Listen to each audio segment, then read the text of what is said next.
Less than 10% of the women on welfare have more than 3 children. Only 1.5% of the state budget goes to welfare.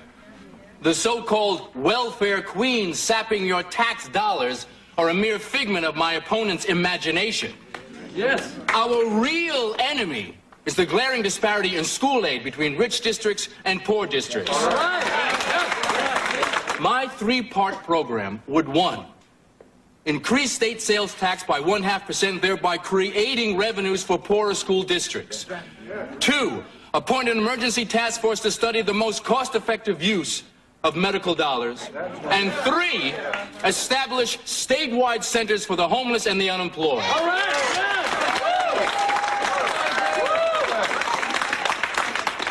The greatest natural resource in the state of Virginia is her people. Let's not let them go to waste.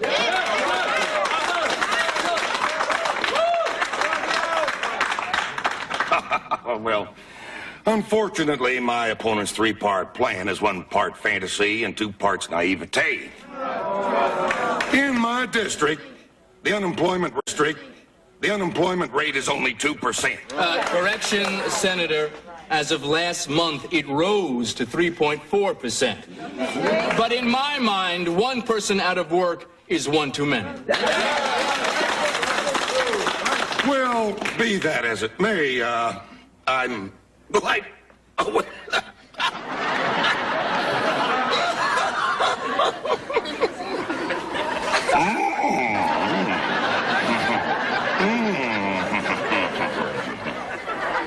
Well, let me just say this in closing.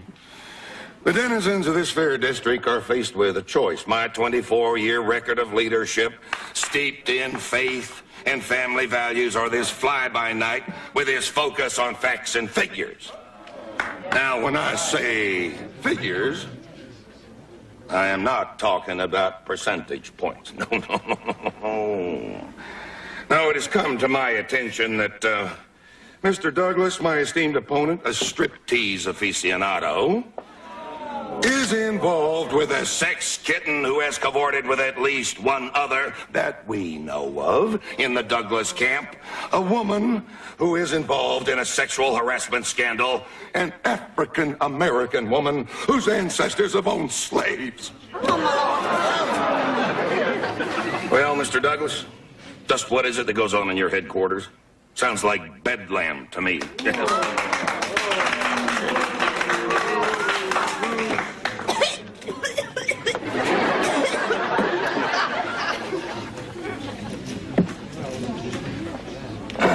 Well, first of all, let me say, Senator, that it is my privilege to be associated with Whitley Gilbert.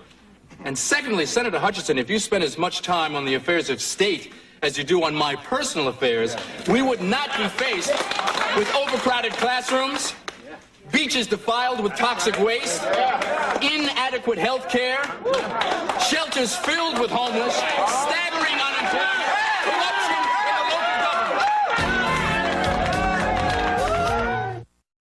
government. How could you let that slime bucket get away with that, Byron?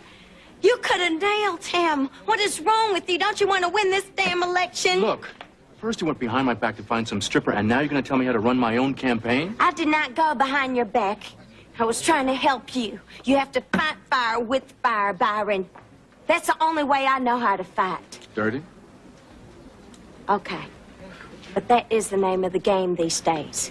What are you going to tell your constituents when they're homeless and jobless and under Hutchinson for another 4 years? That you lost honorably?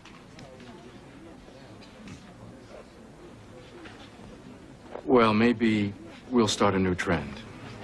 Maybe, this time the nice guys will win. Excuse me, Mr. Douglas? How do you respond to these latest allegations? I don't. You don't. Back to you, Jess.